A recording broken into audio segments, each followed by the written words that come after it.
Let me show you how to make lamb chops in a way that my kids absolutely love. 4 slices of bread, a half teaspoon salt, a tablespoon of Italian seasoning.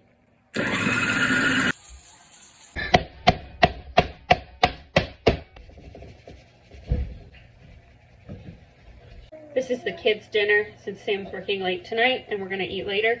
So I cut the bones out to make life just easier in the long run, and I'm saving them in the fridge, and tomorrow we will have lamb and vegetable stew. Can I put them? Yeah. Fried meat, your favorite.